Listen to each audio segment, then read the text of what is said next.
তুফান, খুব ভয় পাইছি রে। আমার ভালোই লাগে আমার দেশের সিনেমাগুলি দেখতে, এবং প্রোডাকশনগুলি এত সুন্দর হয়। সম্প্রতি 17 তারিখ কোরবানির ঈদে মুক্তি পায় শাকিব খানের তুফান সিনেমাতে শাকিবের দুর্দান্ত লুক, অ্যাকশন, ফাইটিং চোখে পড়ার মতো। এর আগে বাংলা ইন্ডাস্ট্রিতে শাকিবের এমন সিনেমা দেখা যায়নি। তুফান সিনেমা যেন বাংলা ইন্ডাস্ট্রিকে এক ধাপ সামনে এগিয়ে নিল। শাকিবের এমন সিনেমা দেখে প্রশংসা করেছেন বাংলাদেশের প্রধানমন্ত্রী শেখ হাসিনা। যখন প্লেনে যখন যাই তখন আমি সবসময় আমাদের দেশের সিনেমাগুলি আমি দেখি।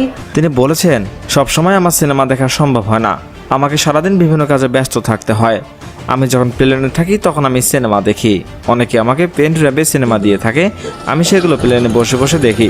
শাকিবের প্রশংসা করে তিনি বলেন, শাকিব সত্যি ভালো মানের একজন অভিনেতা। তিনি চান শাকিব যেন আরও সামনে এগিয়ে যায় এবং আরও সুন্দর সুন্দর সিনেমা উপহার দেয়। হলে যেহেতু সিনেমা দেখতে পাই না, তবে মাঝে মাঝে। সম্প্রতি 17 তারিখ কোরবানির ঈদে মুক্তি পায় শাকিব খানের তুফান সিনেমা। গত বৃহস্পতিবার মুক্তি পায় কোকিল গানটি, যা ইতিমধ্যেই 2.5 মিলিয়ন ভিউ পার হয়ে গেছে। গত 20 বছরে হলে এত লোক আসেনি যতটা না এসেছে তুফান সিনেমা মুক্তিতে। এর আগে সর্বোচ্চ সিনেমা চলেছে 42টি পর্যন্ত, যা তুফানের ক্ষেত্রে হয়ে দাঁড়িয়েছে 60-এর কাছাকাছি। জানা গেছে তুফানের শো আরও বাড়তে পারে।